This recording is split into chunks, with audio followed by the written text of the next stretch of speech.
ఏం చెప్తున్నారో చూడరు. ఇది చూసినాక నాకు ఒకసారి ఈ టైటిల్ మీరే చూడరు. నేనేమన్నా తెలంగాణ ప్రాంత ప్రజలారా ఒకసారి మీరే చూసుకోరు. ఇది ఈడేమున్నది, మంత్రి గులాబీ ఎమ్మెల్యే మధ్య ఇసుక దోస్తి, ఇద్దరు కలిసి జోరుగా దందా. ఎవడై మూర్ఖుడు? ఇష్టానుసారంగా అక్రమ మైనింగ్, ఆన్లైన్ బుకింగ్ లేకుండానే లోడింగ్. అటువైపు కన్నెత్తి చూడని అధికారులు. ప్రభుత్వానికి అందిన నివేదిక మరింత లోతుగా ఇంటెలిజెన్స్ నిజంగా సూపర్ అబ్బా, హైలైట్. మీరు కొన్ని వ్యవస్థలలో నేను అభిమానించే వ్యవస్థ ఏదైనా ఉంది అంటే అది ఇంటెలిజెన్స్ వ్యవస్థ. ఎందుకంటే అధికారం విపక్షం అసలు రాజకీయాలతో సంబంధం లేకుండా క్లియర్ కట్గా A to Z ఏం జరుగుతుందో దాని నివేదికను పూర్తి స్థాయిలో కూడా అందించే ప్రయత్నం చేస్తారు. నిజంగా మీకు సెల్యూట్. ఎందుకంటే ఇంటెలిజెన్స్కు సంబంధించి నివేదికను ఎంత చాకచక్యంగా ఎంత అద్భుతంగా తీర్చిదిద్దుతారు అంటే అంత అద్భుతంగా తీర్చిదిద్దుతారు. దానికి సంబంధించిన ఉదాహరణ ఇది. ఓ పక్కన తెలంగాణ రాష్ట్రానికి సంబంధించిన బీఆర్ఎస్ కార్యకర్తలను కుక్కలను కొట్టినట్టు కొట్టి గొడ్డలతో దాడి చేస్తుంటే ఈ ఎమ్మెల్యే ఈ ఫాల్తూ మనిషి ఏం చేస్తున్నాడో చూడండి. ఎవరైనా ఈ మూర్ఖుడు ఎవరు? ఓ పక్కన బీఆర్ఎస్ పార్టీ కార్యకర్తలను ఇబ్బంది పెడుతూ కేసులను బనాయించి అక్రమ అరెస్టులు చేస్తూ ఉంటే దాంతోపాటు ప్రజలందరూ నానా గోసపడతా అంటే యాగబడతా అంటే నరకం అనుభవిస్తా అంటే ఈయన మంత్రితో కలిసి ఇసుక దందా చేస్తున్నాడట. మరి ఎవరో ఈ పెద్ద మనిషి అంత గుండె ధైర్యం ఏందో నాకు అర్థమైతలేదు. అంటే ఈయన నిజంగా కూడా బీఆర్ఎస్ పార్టీకి సంబంధించిన వ్యక్తినా లేకపోతే ఇంకొక అయినా అనేది మనం వేచి చూడాలి. మీ నియోజకవర్గ ప్రజలు ఏ నియోజకవర్గమో ఏం కథనో ఈయన జర దొరకబట్టి ఈయన గల్లా బట్టి అడుగురు ఎవరో. ఈయన ఒక పక్కన బీఆర్ఎస్ పార్టీ మీద అనేక రకాలుగా ప్రభుత్వం కుట్రలు కుతంత్రాలు చేస్తూ ఉంటే పైసల దందాలో ఉన్నది.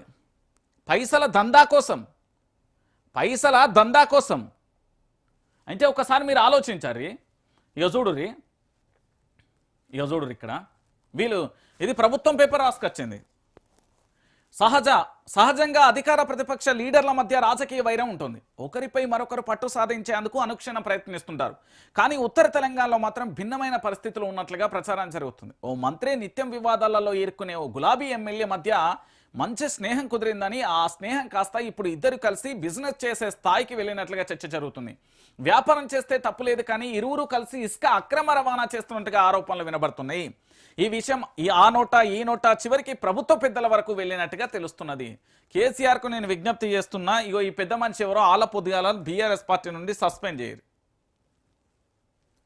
షెట్టా పట్టాలే, బిజినెస్ చేస్తే తప్పులేదు, కానీ దొంగతనంగా అక్రమ ఇసుక రవాణా అది అసలే దొంగ పని రా అంటే దాంట్లో మళ్ళా ఈ గులాబీ పార్టీకి సంబంధించిన ఎమ్మెల్యేను మంత్రితో ఒక చేతులు కలిపిండట. అంటే విపక్షం అధికార పక్షం అంటే ఇప్పుడు ఏంది సర్పంచ్ ఎన్నికలలో పోటీ చేసి సర్పంచ్ ఎన్నికలలో నిలబడి లక్షల ఖర్చులు పెట్టుకొని ప్రజల పక్షాన గెలవాలని, బీఆర్ఎస్ పార్టీ రావాలని, కేసీఆర్లో ముఖంలో సంతోషం చూడాలని నిలబడ్డ వాళ్ళందరం పిచ్చోళ్ళ అంటున్నా.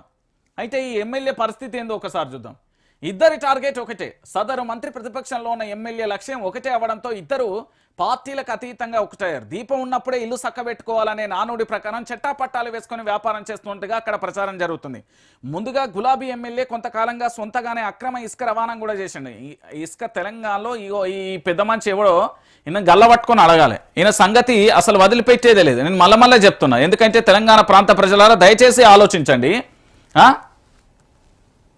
అధికారులు పదే అడ్డుకోవడంతో చివరికి ఓ నిర్ణయానికి వచ్చినట్టుగా ఎమ్మెల్యే కామన్ ఫ్రెండ్స్ ద్వారా ఆ ప్రాంతానికి చెందిన మంత్రికి ఆఫర్ ఇచ్చినట్లుగా తెలుస్తుంది. తన వ్యాపారానికి సహకరిస్తే లాభంలో వాటా ఇస్తానని ప్రపోజల్ పెట్టగా సదరు మంత్రి అందుకు ఒప్పుకున్నట్టుగా సమాచారం. దీంతో ప్రస్తుతం ఇద్దరు కలిసి పెద్ద ఎత్తున ఇసుక అక్రమ రవాణా చేస్తున్నట్టుగా ప్రచారం జరుగుతోంది. ఇక అటువైపు వెళ్ళని అధికారులు. గులాబీ ఎమ్మెల్యే అనుచరులు అక్రమ ఇసుక వ్యాపారం చేస్తున్నప్పుడు అడ్డుకున్న స్థానికులు అధికారులకు ఓ రోజు సదరు మంత్రి అనుచరు నుంచి ఫోన్ వచ్చినట్లుగా తెలుస్తుంది. ఆ ఫోన్లో మాట్లాడిన వ్యక్తి తాను పలానా మంత్రి తరపున మాట్లాడుతున్నానని చెప్పి ఇసుక లారీల జోలికి వెళ్ళొద్దని చెప్పినట్టుగా సమాచారం. ఆ అనుచరుడు చెప్పింది నిజమా కాదా అని క్రాస్ చెక్ చేసుకున్న అధికారులు మంత్రి ఆదేశాలు ఉన్న మాట వాస్తవమని నిజ నిర్ధారణకు వచ్చినట్టుగా ఆ ప్రాంత అధికార వర్గాలలో చర్చ జరుగుతుంది. ఇక చూడు, దొంగలు ఊళ్ళు వంచుకుంటే ఏమవుతుందంటే ఇగో ఇట్లా జరుగుతుంది.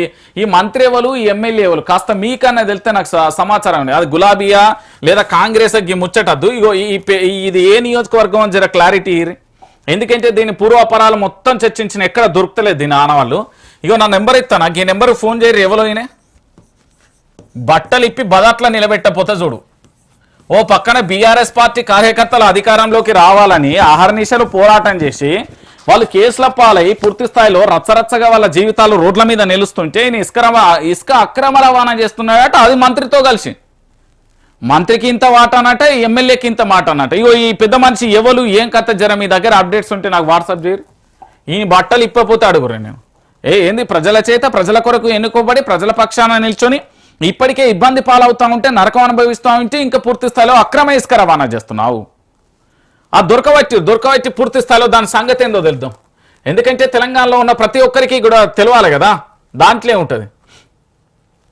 ఇక దాంతో పాటుగా మరో